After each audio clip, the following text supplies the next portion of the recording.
right. Don't call me it's Jeff. Remember Jeff. you did that at the last I did debate? that. Yeah. I'm Don't so do that sorry. again. Jeff, I'm sorry. You know what? There's a Larry Elder. I know, but you did that at the last debate and at the beginning. I won't. I said, if Yeah. you ever do that again. Where's Matt? So, Matt is. I don't know. The I haven't editor. seen him. The one that sent us the invitation. I don't know. He's in the back. Oh, okay.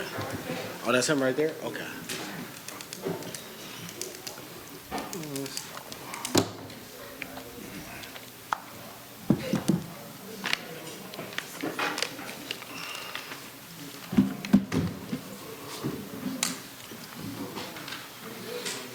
Jeff, what's your district? fourth. Sean, you're running in the 6th district? No, fourth. Yes. Dante, you're running in which district? 6. 6th. Move over a little bit. You know I'm shooting, right? Right. Yeah, 100%. Getting shot down. I was thinking about that for him, right?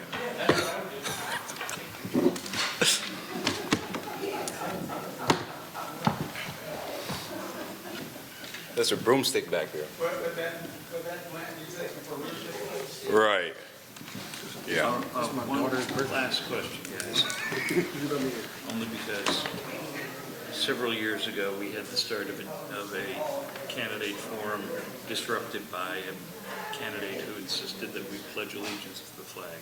Do you want to pledge allegiance to the flag? Yes, absolutely. Absolutely. Very good.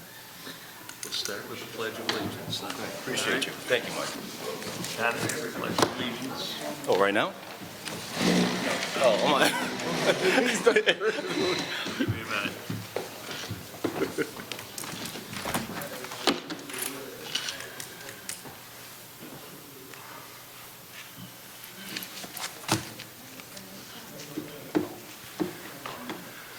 We're ready.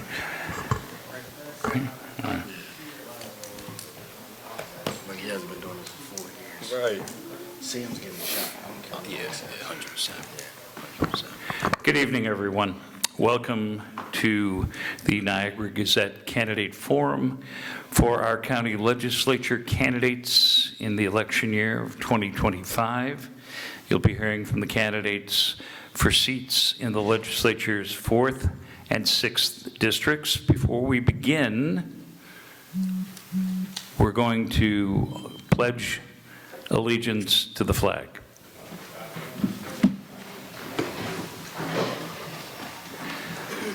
I pledge allegiance to the flag of the United States of America and to the republic for which it stands, one nation, under God, indivisible, with liberty and justice for all. Thank you. Let me briefly go over the guidelines. We're going to begin with 3-minute opening statements from all of the candidates. Then Mark Scheer, one of our reporters, and Renee Kimball, a former member of the county legislature and member of the Niagara Falls Water Board, will offer questions to the candidates. Each candidate will get 2 minutes to answer their questions. And at the end of the hour and a half, we'll have 3-minute closing statements from all of the candidates. We ask that you are respectful to all of the candidates. There'll be plenty of time to shout, yell, show your support for your preferred candidate, but we ask you to hold your applause until the end of the forum. Let me begin by introducing our 3 candidates. Our first candidate is the incumbent 4th District legislator, Jeffrey Elder, who will be running on the Democratic line. We have Sean Mapp, who is the endorsed Republican candidate, who will be running against him for the 4th District seat. We have Dante Richardson, who is the endorsed Republican candidate for the 6th District seat. And the Democratic candidate for the 6th district seat, is not present tonight because of a previous engagement. So with that, we will begin with the opening statements. Mr. Elder. Good evening, everyone. Can you hear me well? All right. Good evening, everyone. First of all, I'm honored to be here tonight, and I want to thank the organizers of this forum and all of you for taking time out to engage in this important conversation about the future of our community. I am Jeffrey Elder, and I am privileged to be serving as the county legislator for the 4th District. First of all, I want to give honor to God for giving me the opportunity to be here and gives me the strength to do all the things that I do. I'm running for re-election because I believe our community deserves a strong, independent voice like mine, someone who understands our challenges, listens to our people, and fights every day to deliver real results. I was born and raised right here in Niagara Falls, New York. I've seen our community at its best. Hardworking families and small business owners, veterans, teachers, and neighbors who care for one another. But I've also seen the struggles, jobs leaving, young people moving away, and too many communities being left behind. I'm running to continue to rebuild our opportunity from the ground up, to make sure the county government works for us, not around us. I'm focused on strengthening our local economy, expanding workforce training, supporting public safety and mental health services, and ensuring that every child, no matter what their zip code is, has access to quality education and a hopeful future. I don't believe in empty promises or partisan talking points. I believe in action, accountability, and collaboration. That's how I've served, and that's how I'll continue to serve.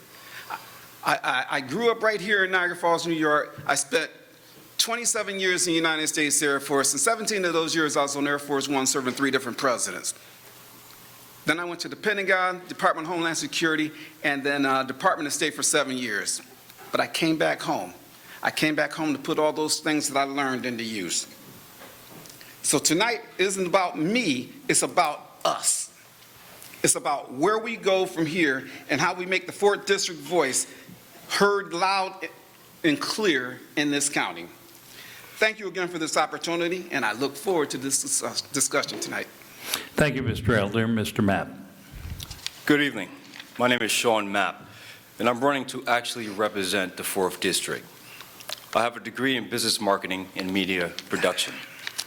I'm a father of 5. I've been a business owner for 12 years, but my focus has always been to invest in people. I've worked with young men and women, teaching them practical skills and discipline so that way they can use and apply and cultivate their lives and simultaneously investing it back into our community. My decision to run is personal. Years ago, there was a shooting on my street.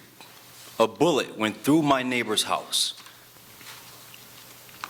Thank God nobody was hurt. But in that moment, I realized we either can become the change or we can sit on the sidelines and wait for it. One of the things that I did was reach out to our current legislator. I wanted to know what his plans were for our district. He told me he'll call me back, and he never did. And this is why I'm here running against him right now. We deserve leadership that actually stands up, shows up for our community, and listens. We deserve someone who's actually going to be there, attentive to our needs. And this is why I'm running. Because right now, we need real plans, real solutions that's going to solve our problems. And this is what I'm coming to the table with, real plans. And one of those plans is building a community campus that invests in our children, teaching them in engineering, technology, business, and entrepreneurship. Real plans to attract new business development on Main Street in the Northern Corridor. Real plans to create safer and stronger households. Our community doesn't need more promises. It needs progress. And this is why I'm running, to map the way forward. Thank you. Thank you, Mr. Mapp. Mr. Richardson. How's everybody doing tonight? My name is Dante Richardson. I'm running for 6th District County Legislator. And the reason I'm running is different from, I would say, my opponent. If you go outside of this school, where we are on Niagara Street, you see the 6th District, the reality of it. If you go a little bit further, you would see 19th Street and Niagara Street. If you go a little bit further, you would see Rainbow Boulevard and Niagara Street. The 6th District is the economic engine of the city. Nobody who's been in that seat has been able to turn that engine on. First, I didn't understand why. I came here directly to Niagara Falls roughly around 3 years ago. I started an initiative in the high school. It was the Stanford University Computer Science Program.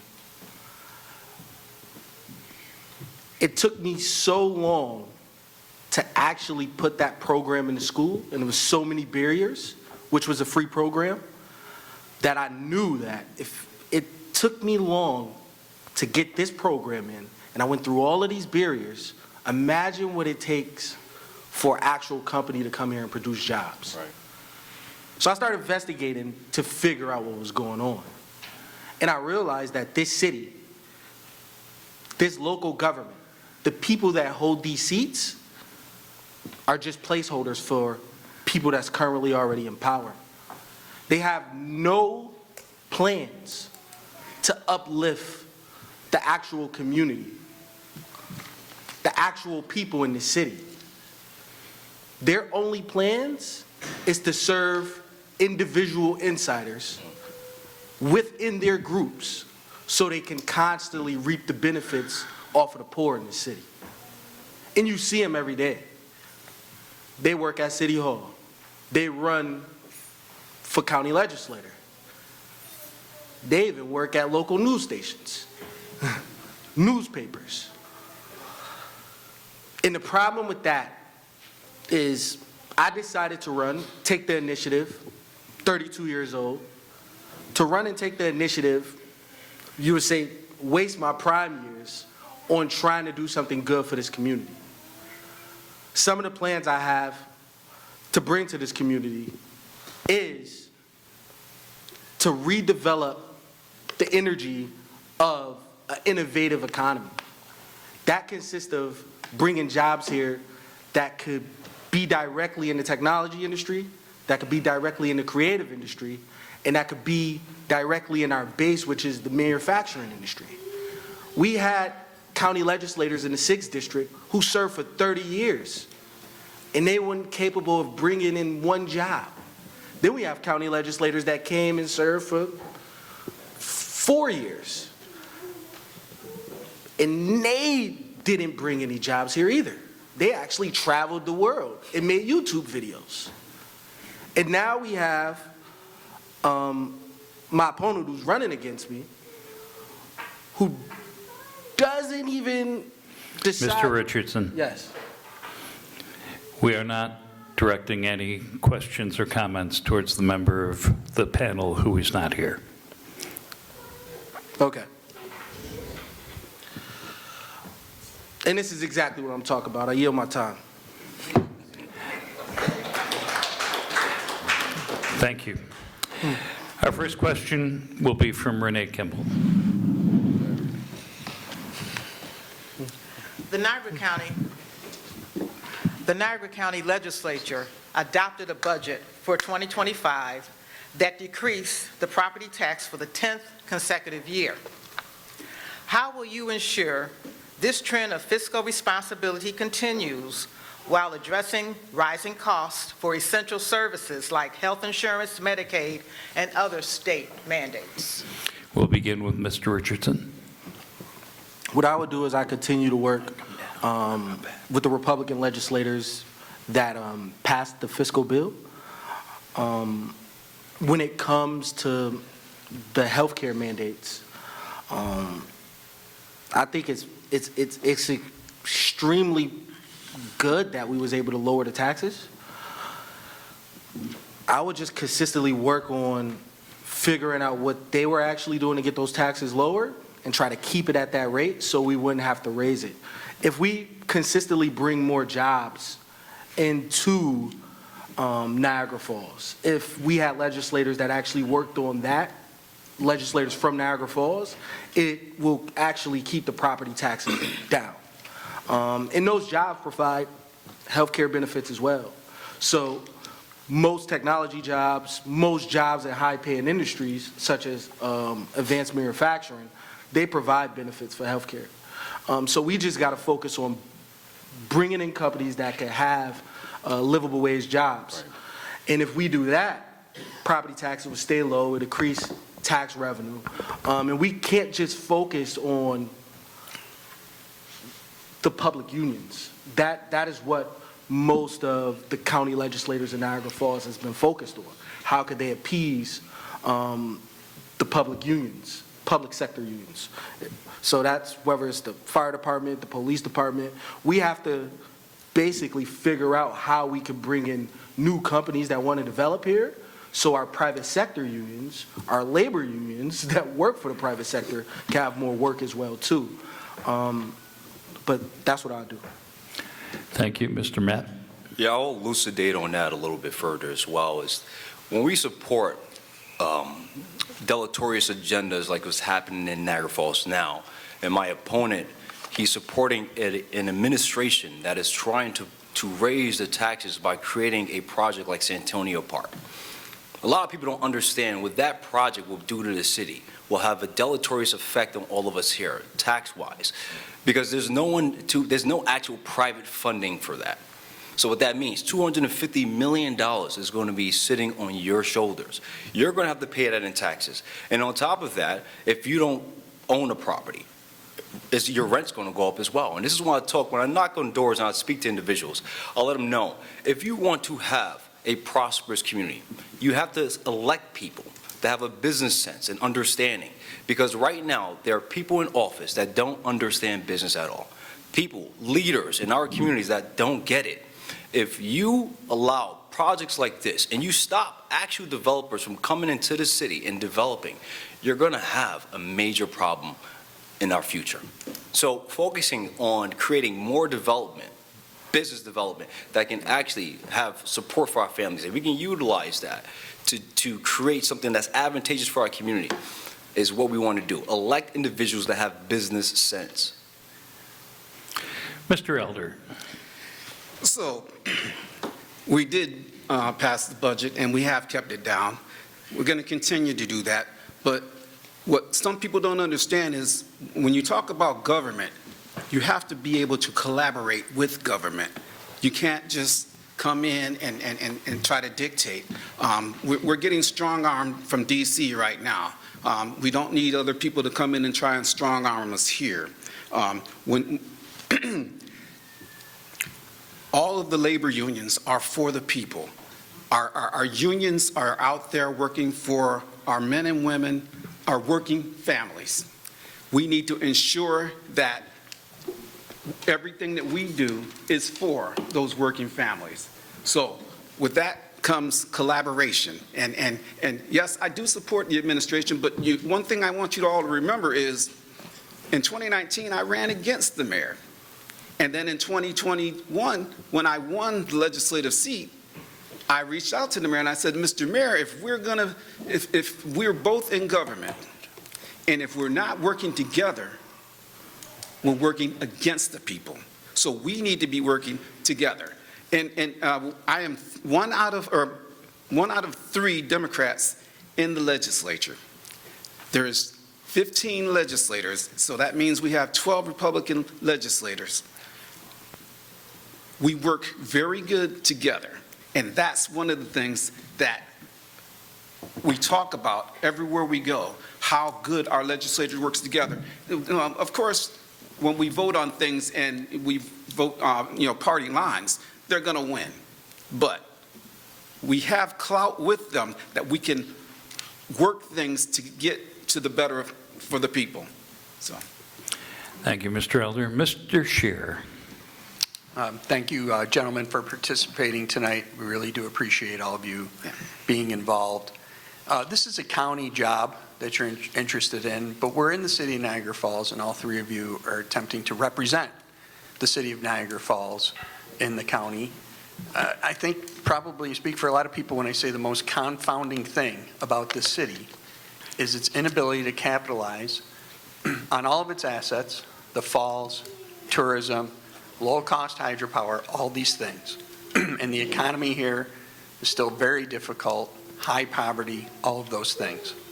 What can you do as a county legislator to help, as you say, get these jobs going, create jobs, bring businesses here? What can you do as a legislator to make that happen in the Falls? Working our way back down the line, we'll begin with Mr. Mapp. So he mentioned that he did run for mayor. That's the problem. He's never been actually focused on the 4th district. If you want to ameliorate crime, if you want to help galvanize some type of development in the 4th district, you have to first focus on it, right? So there is $500 million sitting in the county. Why haven't any of that been allocated to us in the 4th? He says we get along well, but there has been no investment in our district. So if you want to ameliorate crime, you have to give the kids something better to do. And this is why I've been working with community leaders, focusing on building a community campus that would teach kids about engineering, technology, and entrepreneurship. Stuff that will kind of galvanize them to be more productive instead of doing nothing or being in the street. Because we're losing a lot of our talent. It's another major problem we're having in this city. A lot of our kids, if they're lucky, they go to college, but the problem is they never come back because there's nothing to come back to. And the ones that do get left behind, a lot of them resort to crime. So if we want to do something that's going to be more advantageous to our community, we have to bring back jobs. So one of those things that we need to do, yes, absolutely, is build something like a business corridor. We need to start investing in that Main Street and investing in the northern corridor as well. Bring back businesses, bring back jobs, let developers come here and actually build. Mr. Elder. So speaking of building, there are some projects that are going on right now as we speak in the 4th District for Main Street. But one thing about the things that have been going on, we have a group that, I'll just call it out, NFR is holding Niagara Falls hostage. NFR has both of my opponents, is paying for both of my opponents, or the people on the stage also. But we need to ensure that all that property that's downtown, that's area that used to be vital neighborhoods that were flourishing. And now it's all being held, and it's been held for 30+ years. Nothing has been done. So yes, we do need economic development. We need redevelopment, and we need to make sure that that land is being put forward to use. I do have a plan, which I have discussed with many people. It's for a sports and learning complex, and I have the plans for it, and that it's going to be a very big project that I will be putting forth. So, I've discussed this with other people, and of course they know my plans. But we're going to make sure that something like this gets feet and is put forward. So, thank you. Mr. Richardson. Yes. First, I would like to combat what Mr. Elder said. I never raised any money from NFR. I actually never raised any money from anybody. My whole campaign is grassroots and self-funded. And if anybody want to look that up, that's knowledgeable directly on my Facebook. I put out all that information. Now, to follow up with what Mark said is, we have a lack of leadership in Niagara Falls, within our local government, county and city. And this lack of leadership comes down to them not having an idea on how economic development works in the 21st century. A lot of them don't understand what the actual markets is telling cities to build so they can thrive. Since the 1980s, this city has been pushing we're going to rebuild this city with tourism. Since the 1980s, that's over 50 years. They've been pushing, we're going to rebuild this city with tourism. After we moved out of the heavy industry, that got declined. The problem was we didn't continue to innovate. And one of the things that we could do in this century, we could focus on technology, something that has been brought up multiple times to this administration as well as county legislators, and it never got any attention or never got any investment. What I could say is that right now you have private developers trying to build a large data center downtown that's going to create 550 jobs.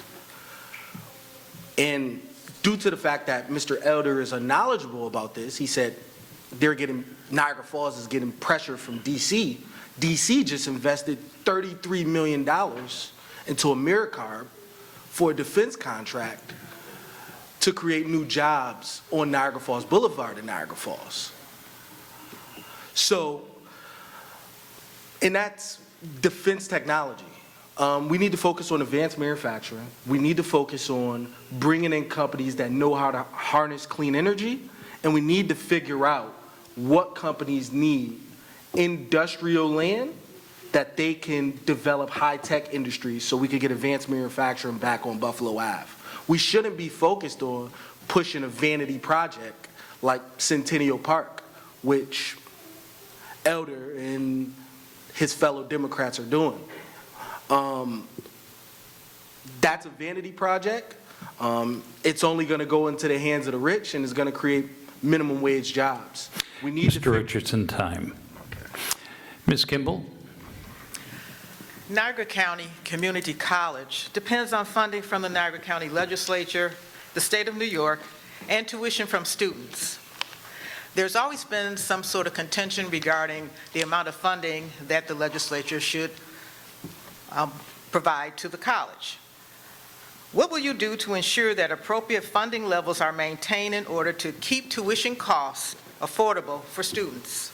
We begin with Mr. Elder. So it's funny you asked that. I just had a meeting with the president 4 days ago. I have a very good working relationship with the president and with all of the with the staff out at Niagara County Community College, SUNY Niagara. One of the things that our legislature is working on is to ensure that we do have a lot of programs available, that we do ensure that the funding is available for them. Their BOCES program, one of the things that we were talking about is how they want to get more BOCES programs in the school.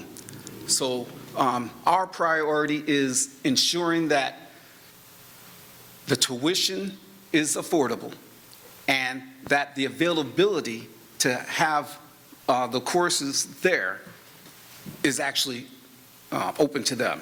So I will continue working with them, and we have several meetings set up, and I've been making a lot of contacts with many of the people, so I'm going to continue to do that. Thank you, Mr. Elder. Mr. Richardson. Yes. Like my opponent, I have a great relationship with the president of SUNY Niagara as well. When I brought Stanford University's vice provost to Niagara Falls to implement the high school program, we tried to figure out what program we can actually do at SUNY Niagara as well. I believe that SUNY Niagara should become the anchor institution in Niagara Falls. One of the initiatives that the president spoke of with me was expanding SUNY Niagara's presence in downtown Niagara Falls. So I'll do whatever it takes in legislation, and I got a relationship with SUNY at the systems level in Albany. I was an education justice fellow there, and I got a real good relationship with the vice chancellors at the SUNY systems as well, and they got a ton of workforce development programs as well as grant programs that they want to initiate across the state. So I would love to test pilot those and get SUNY Niagara some of that funding that I know exists, so they can help us build the economy in Niagara Falls. But I think they need a deeper presence in Niagara Falls, even if it's a larger satellite campus, because we have students from Niagara Falls that have to travel out there, and when they get out there, they actually get stuck. And me and Sean earlier this year went up and actually spoke to those students. Many of those students say as soon as they graduate, they're leaving because there's no opportunities here for them. Part of my plan is figuring out how we can actually bring jobs here, but also figuring out how we could create entrepreneurship programs similar to the ones that you see in Buffalo with accelerators, so these students can start businesses within Niagara Falls. And it's going to take a lot of work from the county legislation to do this, and I even think we need to boost their funding a little bit more so we can turn SUNY Niagara into the anchor institution that you would say the University of Buffalo is for Buffalo. We need that same energy here, because I feel Niagara University hasn't lived up to its accomplishments when it comes to getting successful projects done in Niagara Falls. So, yeah, I support SUNY Niagara 100%, and I feel we need to expand them here. Mr. Richardson, time. Mr. Mapp. Yeah, so Dante kind of took a lot of my points in that one. But one of the things that he did mention, how we went to the college and we had the conversation with the kids, and I was actually the one to ask the questions, what are your plans? Do you plan on moving into Niagara Falls after you graduate? A lot of them said, hell no. And the reason was because there is no development in Niagara Falls. They rather go to bigger cities that will actually invest in their future. One of the focuses that, you know, with this whole arena ordeal that's happening downtown, an alternative that we came up with was creating a esports arena rather than just a hockey arena. Just to opine on that a little bit, the hockey arena will only bring in, well, actually in Canada, it only brings in $80 million a year. And it's not recession-proof. With an esports arena, you're talking about a $100 billion industry. And it's recession-proof. What an esports arena is kids from all around the world, they will come travel to play video game competitions against one another. You can create a pipeline from the esports arena to the schools, whether it's the high school or the colleges, which would develop different curriculums in those colleges. And it'll be a pipeline for jobs right in our own city. So you have a $1 billion industry in Niagara Falls. And it doesn't have to be segregated to just esports. Now you can create an arena where you can bring people for events like Comic-Con, Anime Expo, and things of that nature. Things that are actually, and you talk about tourism, this will literally boost our economy tenfold, 20-fold. But you're talking about a hockey arena?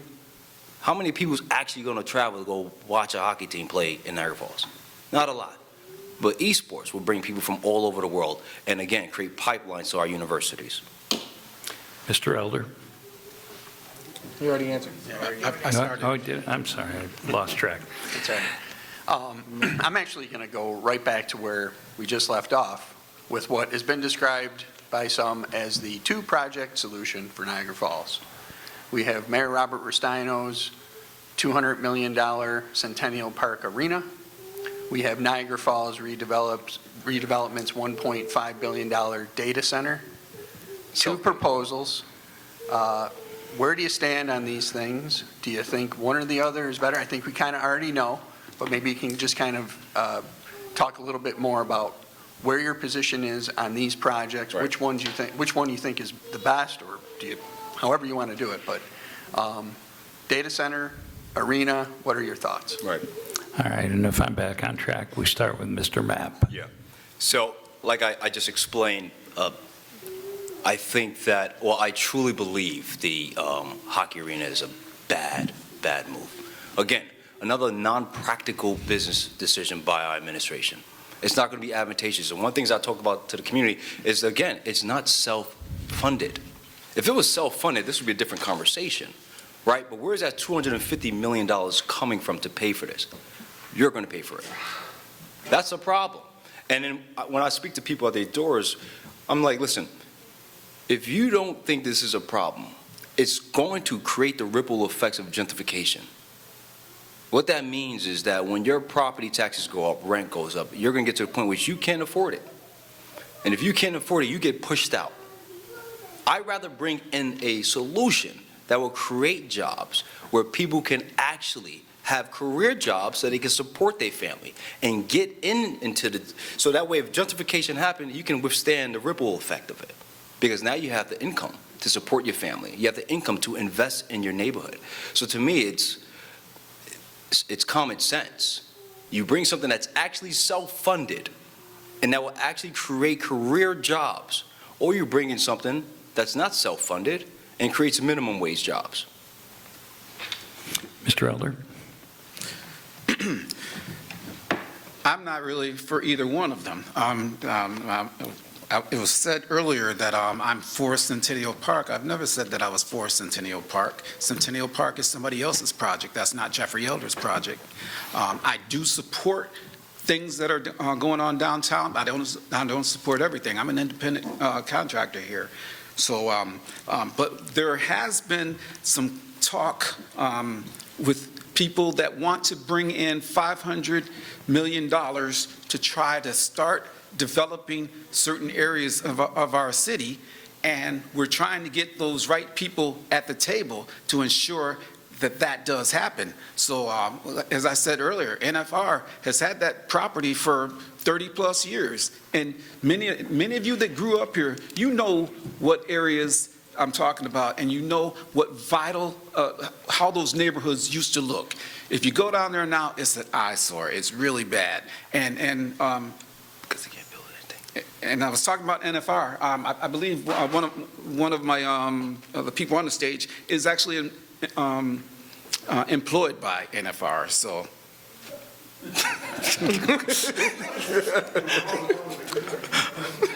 Mr. Richardson? Again, I believe in the two-project solution. I just believe that Centennial Park as a hockey arena is a bad idea. Again, we're chasing past industries that are dying out. When Niagara Falls had its economic boom, when they built the hydro plant, that wasn't something people were building all over the world. That was an innovative idea. That was, we're going to create electricity, something that didn't exist. People was using well oil lamps. When they built those manufacturing plants, those were literally the best form of technology at that time. Right now, we're in an era of AI. We're in the era of social media, and we're in the era of your kids is not leaving their rooms because they're on a video game all day. How do we profit off of that era? How do we make our city great within those industries that's growing? Because this is the future. So, like, I want to feed off of Sean Mapp. We did come up with an idea for esports in a gaming industry. That'd basically supplement the idea for Centennial Park, to where you have esports tournaments coming from all over the world. And if you do a video gaming industry, you can have video game studios and those individuals coming from all over the world. But esports and video games, they sit on something called a cloud, which is a server. And those servers are ran off of data centers. So if we do both projects, we have a total package solution. Right. And then I want to, again, I don't know who Mr. Elder is talking about. I think he works for NFR because me or Sean don't. So, again, this is what happens when you have people who don't show up, and when they have a lack of knowledge of the environment or understanding of what's going on. None of you guys heard about $500 million being invested into downtown Niagara Falls. Mm-hmm. But you do know that we got billionaires who own our city. Literally, they own the platform. Every time you order a DoorDash, that same group gets a piece of that transaction. Every time you connect your card to your phone with a platform called Plaid, that same group gets a piece of that transaction. So we got the stakeholders here. We're watching that same group build everything everywhere else. But the problem is, why isn't they building here? And now that they're actually trying to build, let's hold them accountable. Let's put the paperwork in front of their face. Okay, build this. If you don't build it, we take your land. And you got to pay us this much. Right. And hold them accountable. Right. Let's see if they actually get it done. But if you got somebody that's just fighting and paying lawyers and... Mr. Richardson, time. Mr. Mapp. He answered. Yeah, I was first. He already answered. Oh, you did. I can go I'm again. sorry. Renee, thank you. Thanks. How will you ensure transparency and accountability in county government, particularly regarding the use of public funds, oversight of county departments, and controversial issues that might need outside investigation from the New York State Comptroller or the Office of the New York State Inspector General regarding waste, fraud, or abuse involving taxpayers' money, or even the Attorney General's office coming into Niagara County? Mr. Richardson. First off, I would like to say, any corruption within government, I am signing up for the first investigation, even with speculation. For example, we have a candidate up here who was accused, and there was a submission that he took money from the Juneteenth festival. And when that actually happened, paperwork was filed. Nobody led the investigation in county legislation. We literally have a mayor right now that none of the county legislators is holding accountable either. So within 30 days with me being elected in office, any allegations that's actually being submitted and that could be proven and that even has a good enough story, I'm on it. And I'm looking to get justice for our community or for whoever they did wrong. I feel there shouldn't be no corruption in government, and I feel that our current local government in Niagara County and the city looks the other way because it's the good old boys club. Right. But once a resident does anything, they will put a condemned sign on your house. Once a resident does anything, you're getting a fee directly in the mail. But when it comes to these certain individuals that's in county legislation, that's in city government, they get to have the benefits of getting it wiped away. Especially if they play an insider's game. And the ones that's in county government and city government that's not playing an insider's game, they're giving them hell on the job. For instance, like our DPW workers, they're getting hell on the job because they don't want to play the insider game. So I believe all corruption should be investigated, and I will, day one, that's what I'm looking into, because there's no way we're receiving all of this money from Niagara County, from the state, from the casinos, and Mr. it's not being Richardson, shown in our time. city. Mr. Mapp. So I agree with everything Dante said.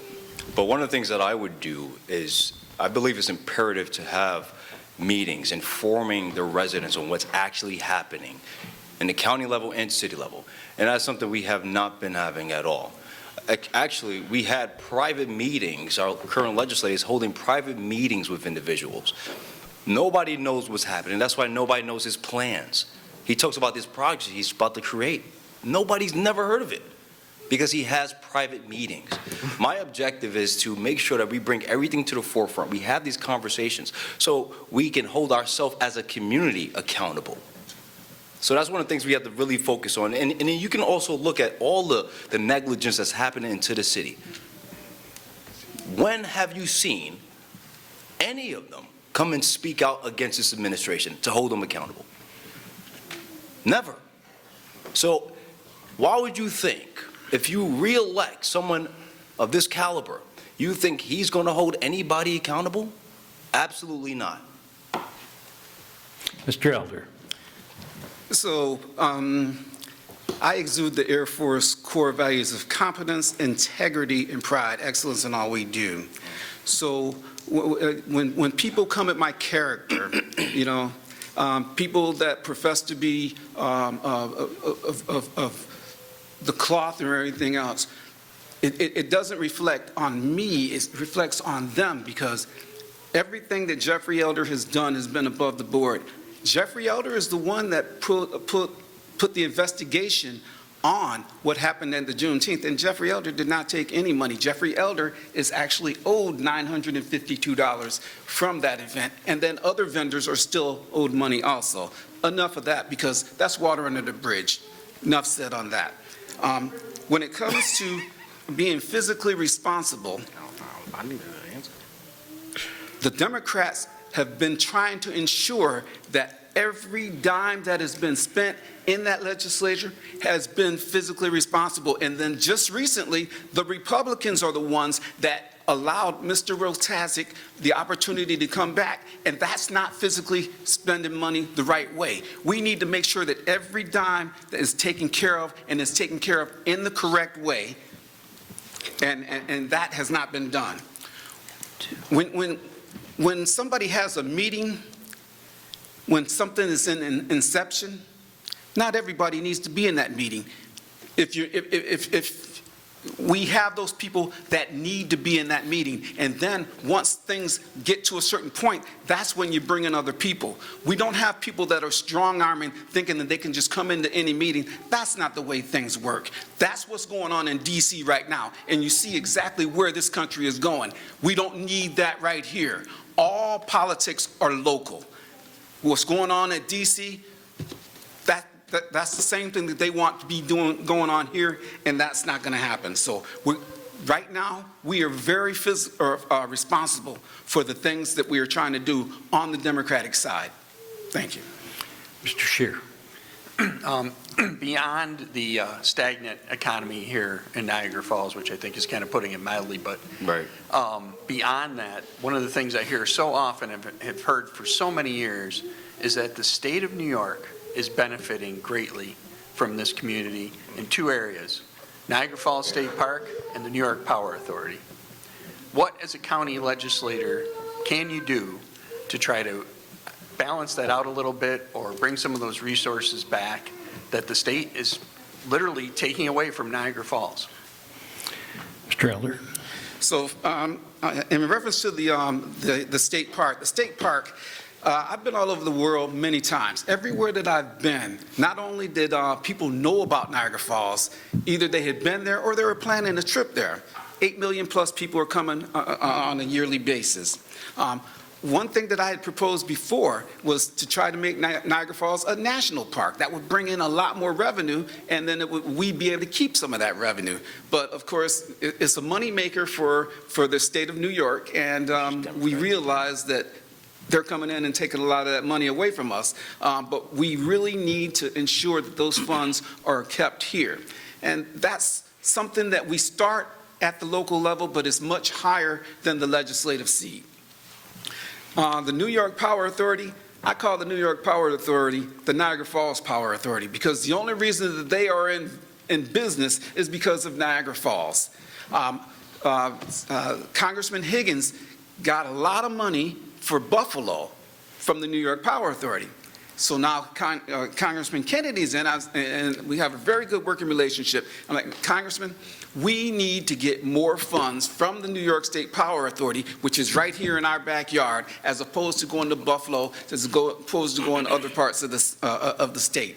And that's one of the things that we are working on, whether the meetings are private or open. That's one of the things that we're currently working on. Thank you. Mr. Richardson. Again, he just said it. And I wouldn't even want to say all Democrats, but the Democrats who's currently in power, Right. it's all about secret meetings. Nothing that Washington is doing directly is causing us to not have jobs here. So they use these terms to make you feel like the enemy is in Washington when the enemy is locally at City Hall. And again, I want to emphasize that legislators the current legislators we have kind of don't have the knowledge on how to extract these funds. For example, Congressman Higgins, he used something called the Western New York Power Proceeds Allocation Fund. It's over $80 million in that fund. It recycles every year. Anywhere 30 miles, in a 30-mile radius, you can initiate a project using that money. He used that money to build canal side. He used that money to help Buffalo create a program called 43 North to bring in technology companies. That money is being used all over Buffalo because they have effective legislators and local government leaders that actually know how to write grants and do public-private partnerships. And they don't just show up when it's election time and have these private meetings. And if you look at the state, what you can do as a county legislator, you can go to the Power Authority. You can introduce companies to the Power Authority. You could give those companies letters of support and be in those meetings with the communities to do projects here in Niagara Falls. We got Empire State Development who does a lot of investing in projects regarding technology, biotech, advanced manufacturing, digital media. You could go right on their website as a resident, you'll see all the projects that they initiated. The problem is we have a local government who is not knowledgeable of today's economy, how the world works, to initiate projects here. Or they're having private meetings promising projects that never come because in our reality, they don't know how to initiate those projects. What I can say is if you put me in office, I already initiated one project. Multiple projects that I tried to get initiated was blocked by this same local government that does private meetings. So I decided to run, so I actually have a seat at the table and represent my district in public meetings to show them exactly the possibilities of what we can do. Mr. Richardson, time. Mr. Mapp. So you see my opponent try to use the R&D card, Republican versus Democrat. But who actually runs the state of New York? It's the Democrats. Why haven't he actually negotiated with them to bring funds to this district or this community? They don't know how. But Kathy Hochul, Tim Kennedy can come here and try to galvanize people to fight Trump in a war that doesn't exist. But you can't procure assets for our community here. You can't get them to invest in our community here. Why is that? It's because you're ineffective at your position. That's why.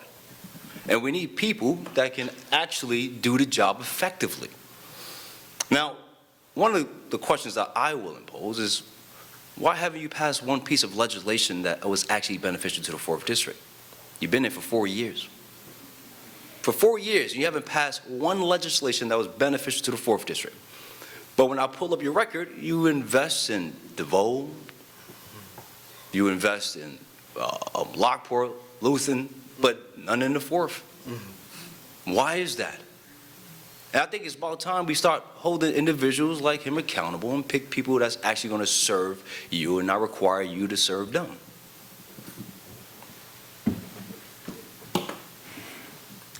Let's stick with the Power Authority. The Niagara Project is the largest producer of power in the state of New York. But yet and still, we have no representation. It's like taxation without representation in that no one has been on that board for over 30 years. What would you do as a legislator to see that we have a member from Niagara Falls on the Board of Trustees for the Niagara Power Authority? Mr. Mapp.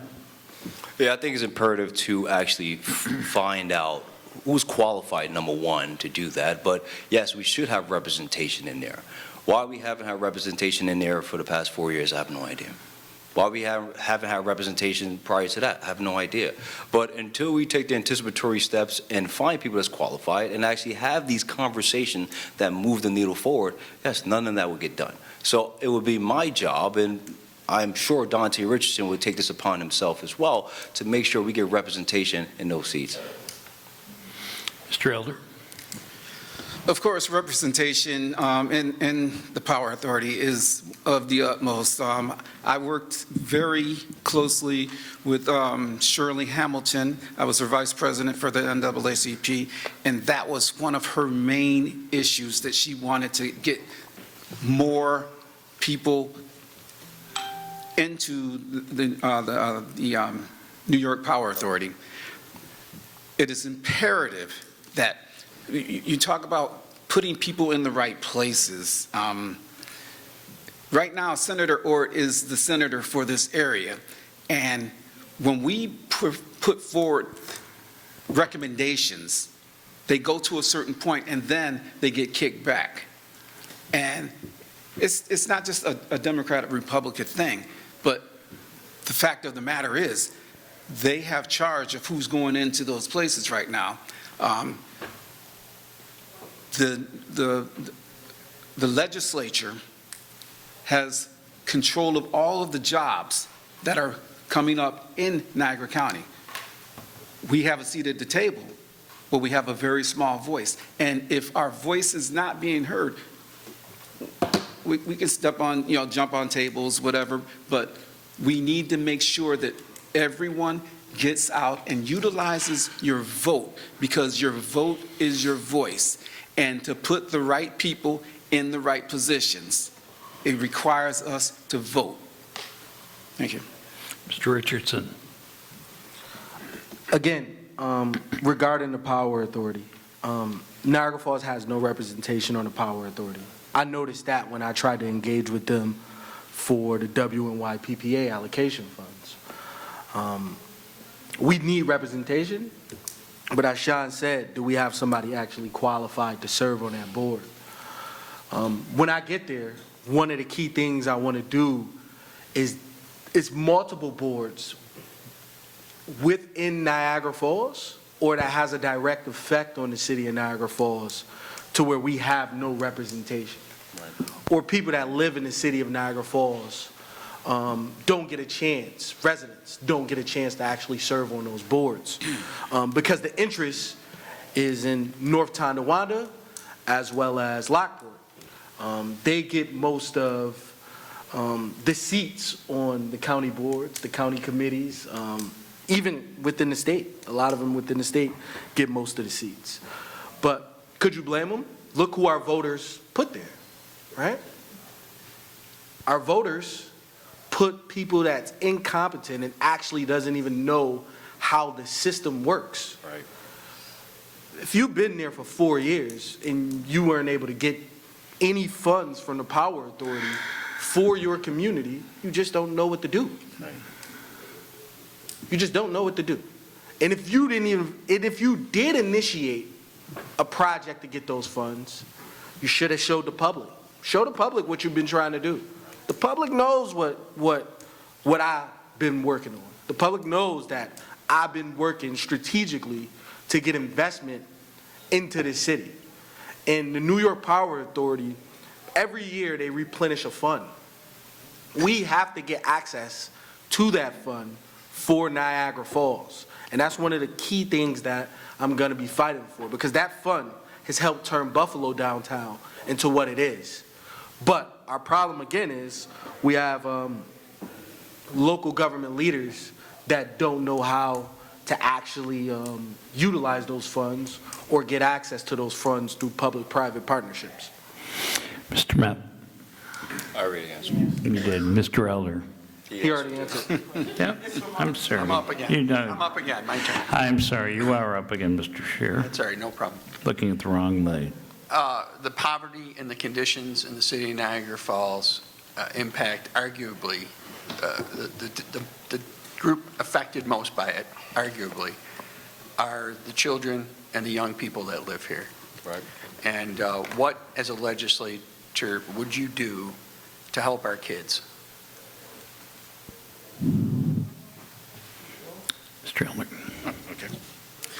So back in the day, I had Carousel Skating Center. Carousel Skating Center was something that kept me out of trouble. It was something for us to do, and we had the most wonderful time there. And if I did something wrong, Mom wouldn't whip me. She'd be like, "You're not going roller skating." And that, please whip me, do anything. We don't have anything like that right now. And one of the things that I said that I was proposing is this sports and learning complex, North End Sports and Learning Complex. Something like that would bring revenue into our area because we would have people coming from all over. And I'm talking about something for the kids, something for the adults, and something for the seniors.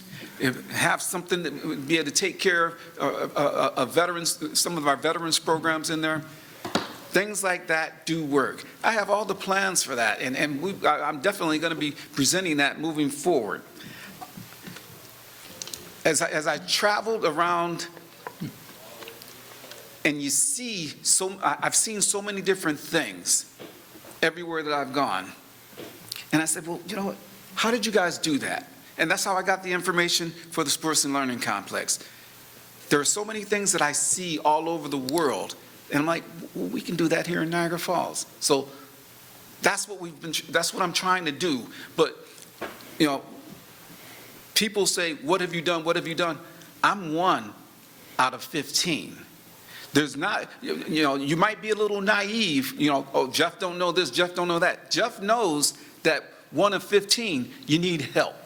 You can't do everything by yourself. I'm going to do this. Talk is cheap. What you're going to do, what are you doing right now? And that's exactly what Jeffrey Elder is out there doing. I'm working with those legislators, making sure that these programs are being taken care of. I am bringing money into our community. Several people in the audience are recipients of those funds, whether they want to agree to or admit it or not. So we are bringing funds into the 4th District. Thank you. Thank you. Mr. Richardson. Yes. So I look at the census. Deloitte, which is a large consulting company, they have our rate for the U.S. Census at a poverty level of 26%. And within that, the demographic with the highest poverty level is single white women from the ages of 24 to 35. Those are mothers of children. And then following that is African American boys from 6 to 11. I haven't been a politician before, but I know what it takes to actually initiate projects and to have the grit to get things done. The Stanford University computer science program, we implemented that in the high school directly for kids to have a better shot at going to college. And it was for underserved youth. But one of the key things you gotta focus on to get these kids out of poverty is not to get them a roller skating rink. It's to actually get their parents jobs, livable wage jobs. So my focus will be on workforce development training for parents and for the youth themselves. We have to have some type of form of a community center, something that they can be inspired by. For example, like the Beach Avenue project, which was in the North End, that Mr. Elder, he didn't support. And that's in the North End, 4th District. It was already supported by the city of Niagara Falls. They drew out the actual designs for it, and there was no support from Mr. Elder on that side of the aisle. But when it comes to actual youth programs, I already created them, and I'm not in legislation. So imagine what I will do when I actually get there. I won't just sit around and be waiting on plans for 4 years. I won't just only try to take care of my inner circle of firemen. Mr. Mapp. So Jeff just told you that he's incapable of doing his job. Literally just told you. So the problem is, He can't do his job because he's one of 15. So at the end of the day, if you want to really help the community, why didn't you invest in Beach Avenue Park? Why didn't you help push an initiative that would have been advantageous to the youth? That makes no sense to me. And he just said that he'd been traveling around the world and getting ideas, and the best idea he can come up with is a skating park. So, but I thought you had the idea when you was a kid, Jack. So that makes no sense to me.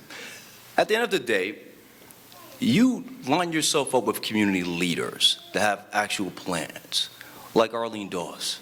She had a plan. She put it in motion. That would have been advantageous. We wouldn't be talking about kids struggling, kids being in the street right now. We would have been at a new level right now if he would have supported it, but he didn't. So my focus is, as a legislator, to bring in a community campus that would invest in children, training them in engineering and technology and entrepreneurship, things that are actually advantageous to their future. Well, you know, the benefit of being a Republican in the legislative, I'm part of the majority. So I can push actual funding to our district, something we've been needing for decades. Mr. Chair, Renee? Renee? Yes. How can Niagara County government best address issues related to mental health, drug and alcohol addiction, which are key priorities in the community safety and well-being plan?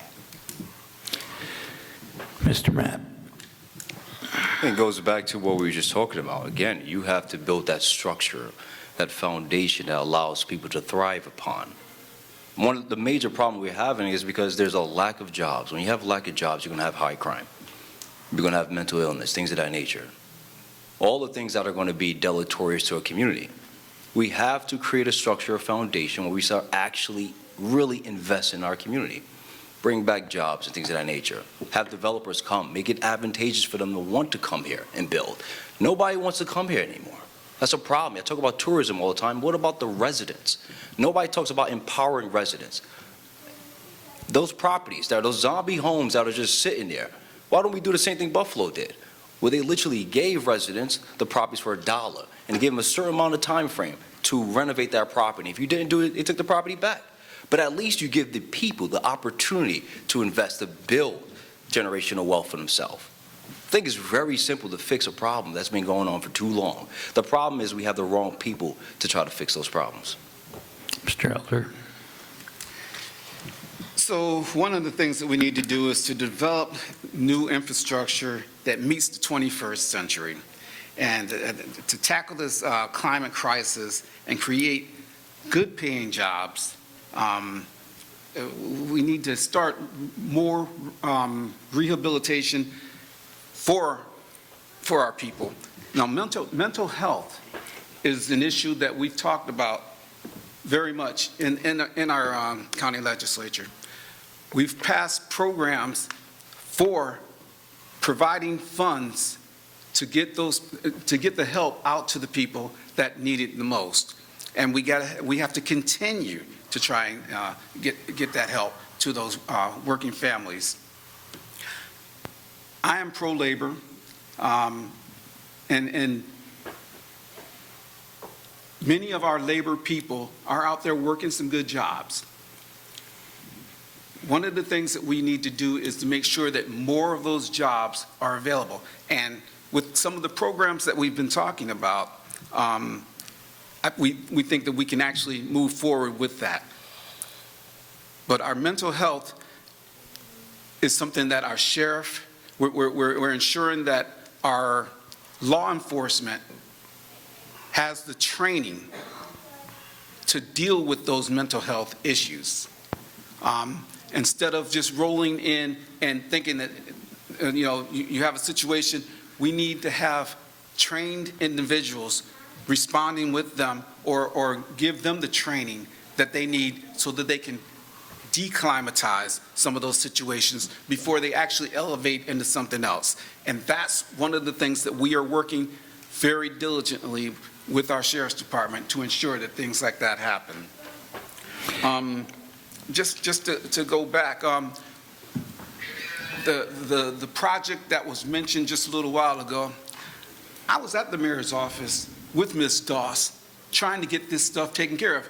I was the only one at the mayor's office. Nobody else on this stage was there trying to get this stuff done. You were the legislator. So, like I said, and I've worked with them extensively, but some people, they just want the work.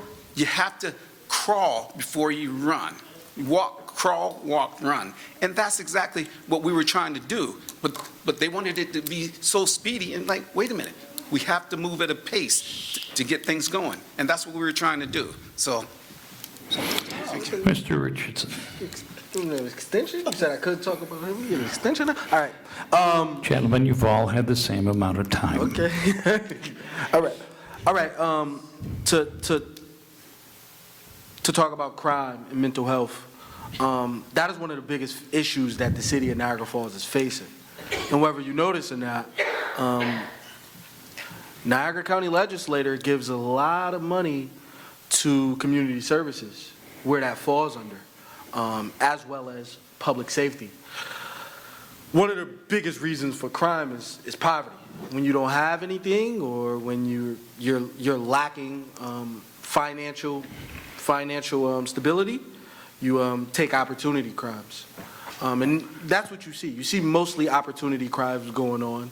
And then when it comes to mental health illnesses, those stem most of the time from drug abuse. Within our district, well, within my district that I'll be representing, 19th, Niagara, 19th and Walnut, you kind of see that area infested with crime, mental health issues, as well as drug abuse. One of the key things that we need to do, and what I do as a legislator, I try to create a new program and even new shelters, because we lack shelters. Currently, we don't have a women's shelter. So door knocking, I figured out that it's only a men's shelter in Niagara Falls. I don't understand that, or why that would exist when mothers are literally raise a community. So we have no shelters to actually get our mothers in better positions. Our kids end up in poverty, and that leads to crime. Currently, right now, we also have a vacant St. Mary's Hospital that's just sitting there. Right. The property's vacant. It's owned by I believe it's still owned by the city, but it's vacant. It used to be a hospital with a mental health facility in it. We need to kind of figure out how we can actually get the population that's mostly underserved the help that they actually need. And again, we have legislators here who's been here and who's not here, who's part of this system that doesn't actually want crime to stop, that doesn't actually want poverty to stop, because they thrive off of it. They thrive off of it. When your city's in poverty, you're not worried about going out to vote. You're not. When you have mental health issues, you're definitely not worried about going out to vote. So we need to curve this and give them the actual support that they need. Thank you. Mr. Scheer, you have the final question of the night. Our news partners, Investigative Post, have reported on a restaurant owner in the Falls, some concerns about wages being paid to the employees. And actually that the Labor Department is looking into these concerns with this. It's relevant to the county because the county gave this particular businessman multiple tax breaks, and even after this was reported, continued to give this particular restaurant owner multiple tax breaks. So I've kind of a two-parter here, but I would like your thoughts on that whole situation. But also just kind of generally, what do you think about the county's economic development programs, the tax breaks, all those sorts of things? Are they offering a good return on investment? Mr. Richardson. No. And the Amazon project was actually a great project. we end up acquiring that from Grand Island, and I give the legislators, particularly Rich Andres, credit for chasing down that deal to bring those jobs here. But when it comes to that particular situation, with that restaurant owner who was accused of wage theft, not only was he accused of wage theft, but majority of the minority business grant enterprise funds that the city got during COVID went to him. Right. He got multiple checks over and over and over and over again for each of his restaurants that he put up. And within his application is, I'm going to create these jobs. They're going to start here, these hospitality jobs. They're already starting at minimum wage, but you're taking their tips as well, Right. allegedly, and you still have a good standing with the mayor? Right. And none of the county legislators in Niagara Falls says anything about it? I mean, me and Sean actually was on the scene of that. They reached out to us. We're not county legislators, right? We're not in government. It was like, oh, we wanted to see how you can help. And we went to actually one of their meetings when they was trying to coerce the employees that they can get their jobs back, but they can't speak to the media. It was, it's a shame at what our local government does and what it has become. Like I said before, if you are not an insider, right now we got one of our local entrepreneurs. He hasn't got a tax break. Robert Burns, he hasn't got any tax breaks that What about CJ? the mayor has never helped him. We got a young entrepreneur, CJ Cox, who has 2 established businesses that never actually got a tax break. Right. We got Michaels that just got burned down. And that particular owner keeps getting benefits from the county with allegations against him, only because he, huh? All right, guys, no interruptions from the audience. So we have, No interruptions from the audience. so we have businesses and we have politicians working together against the community. If you do not see this, if you are for this, it's because you're with them and you're benefiting off of it. Right. Time, Mr. Richardson, Mr. Mapp. In all honesty, Dante pretty much said everything I want to say. You can finish it up. So at the end of the day, I think it's quite clear. We're giving benefits to everyone else but our own residents. Everybody else is benefiting but us. And this is from the county to the city level. Why is that? It's because, once again, there's nobody out there to represent for you. And if we keep picking the wrong people just because of party lines, we're going to keep getting the same result, nothing. I don't care who's at the top in administration. Niagara Falls has always been struggling, and it's keep going down and down and down. So until we put people in place that are actually capable of advocating for you, we're going to continue having these same problems. Mr. Elder. You know, it's always easy to say, I'm going to do. Proof is in the pudding. That you haven't done anything. Gentlemen, So you know. no interruptions. The disrespect and everything, you know, that's exactly what we are seeing at the top of our government right now. We're seeing bullies.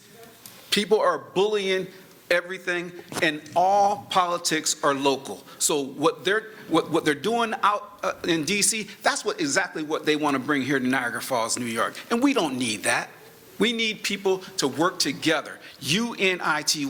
That's exactly what we need. The legislature right now is 12 to 15. So those things that were approved, they weren't approved by the Democrats. They were approved by the legislature, the Republican legislature.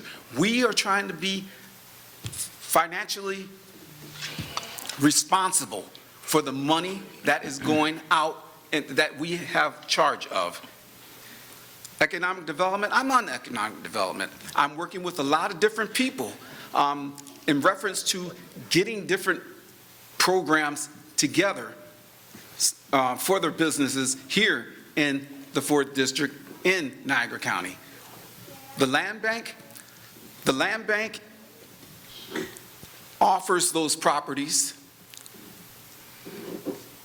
As a legislature from the 4th District, I have a voice.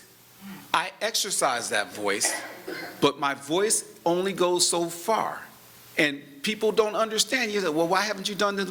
Okay, well, when we're in the majority, we can do more things. It's not just that easy. And you're naive if you think otherwise. Jeff doesn't know this, Jeff doesn't know that. Nobody on the stage knows Jeff but Jeff. Mr. Elder, time. Thank you very much. Gentlemen, you now have each 3 minutes for your closing statements. We begin with Mr. Richardson. First, I want to thank everybody for being here. I want to thank the Gazette for this opportunity, as well as the NAACP, which I serve on the Economic Development Committee. First off, I would like to say, again, we need competent people in government. We don't need anybody blaming other people for them not doing their job. Nobody's trying to bully anybody. That is just a deflector. Nobody on this stage know Trump.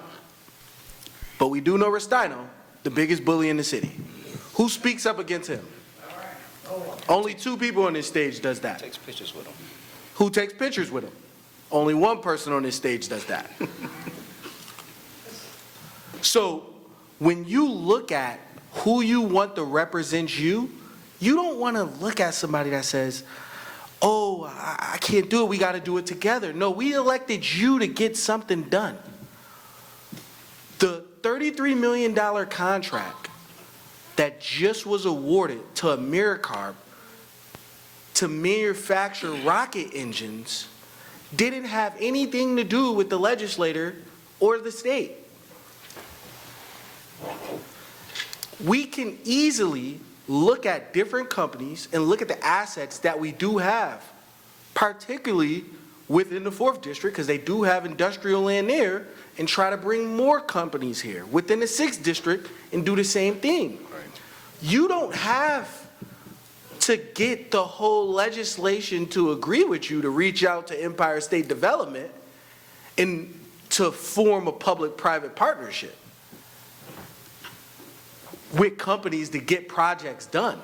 You only need the legislator to agree with you, the legislation to agree with you when you try to pass a resolution. Many resolutions that wasn't passed by Elder or by the guy who was running 6th District who supports my opponent is a lack of knowledge on what they could actually do in this seat and how they could represent this community. Again, it's insiders. They benefit off of you not knowing information, you not asking them questions, and them putting fear that doesn't exist here. Right. That doesn't exist. He said all politics start local. There's no Trump versus DC versus Niagara Falls fight. It's a City of Niagara Falls versus Rustino fight.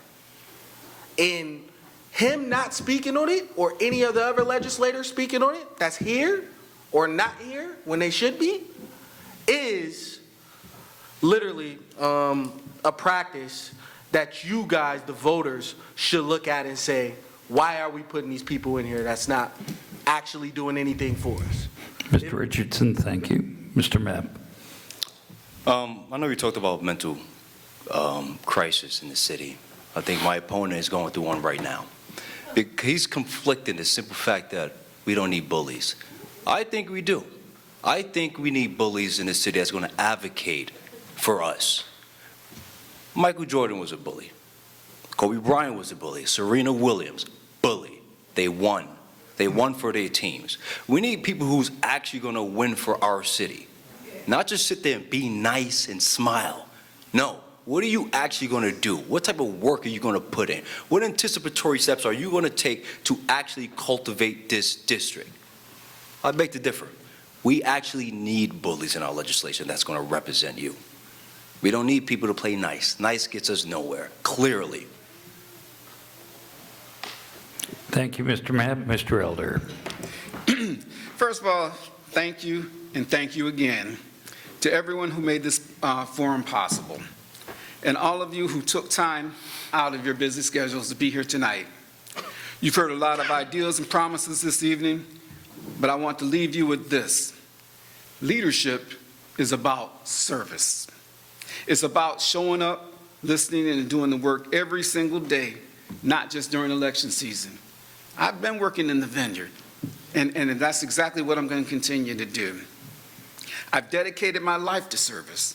In the United States Air Force, where I had the honor of serving on Air Force One, and now when I came back to Niagara Falls as a legislator. Before I left to go into the United States Air Force, my grandmother said, "Baby, never forget where you came from." And I haven't.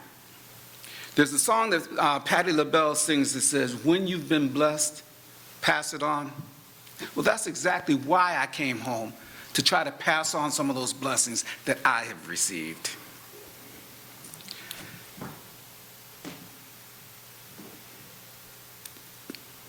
I know that our challenges are real. Families are trying to make ends meet.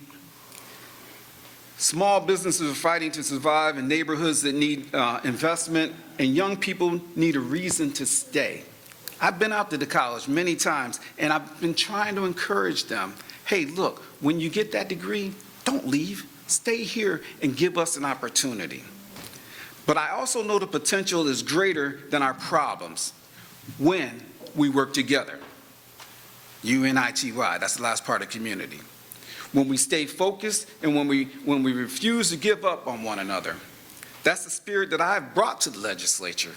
The same spirit that guided me throughout my military service, the service, integrity, and results. So as we go home tonight, I ask you for your trust, your partnership, and your vote.